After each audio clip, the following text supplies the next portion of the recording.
గంగున జారేడు ముత్యాలు పోసుకొని భావింపదలచనే దైవాల నెల్ల కాశీ విశ్వనాథ కారుణ్యమూర్తి తొక్కేటి ధని దేవి తోడు కావమ్మ కాయి బంగారు ఆరడుగుల అందమైన వాడు నిన్నే చూడగా వచ్చినాడు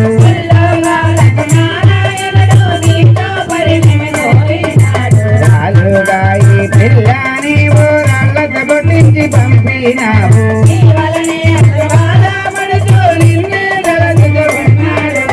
ఆదిదేవుడు అతడే కాదా శ్రీనివాసునిగా వచ్చినాడు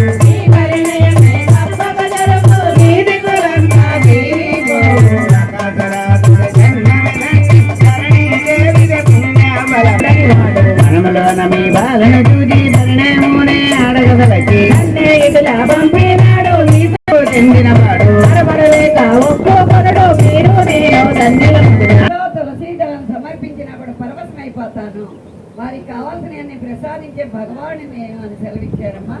మనం భక్తితో చేసుకుందాం, ప్రేమతో ఆదరిద్దాం.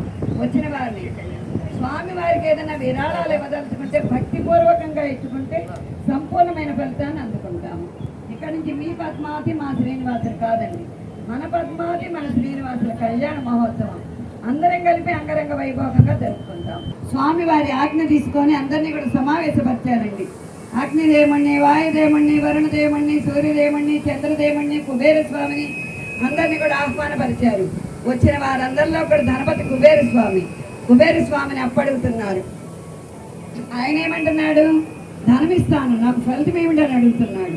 శ్రీనివాసుడు చెప్తున్నాడు, కలియుగాంతం వరకు కూడా వడ్డీ కడుతూనే ఉంటాను, నేను వడ్డీ కాసుల వాడని నేను పిలిపించుకుంటాను అని చెప్పేటప్పటికీ ఆనందంగా అప్పుడు ధనరాశులను ఇచ్చారండి. ఆనాడు 18 లక్షల వరహాలు అప్పుగా ఇచ్చారు. ఈనాడు ఎంత వడ్డీ కడుతున్నాడండి శ్రీనివాసుడు కుబేర స్వామికి? లక్షల్లో ఇస్తే కోట్లల్లో వడ్డీ ఇస్తున్నాడు, కోట్లల్లో వడ్డీ పొందుతున్నాడు కుబేర స్వామి. 10,000 వడ్డీలు, 20,000 వడ్డీలు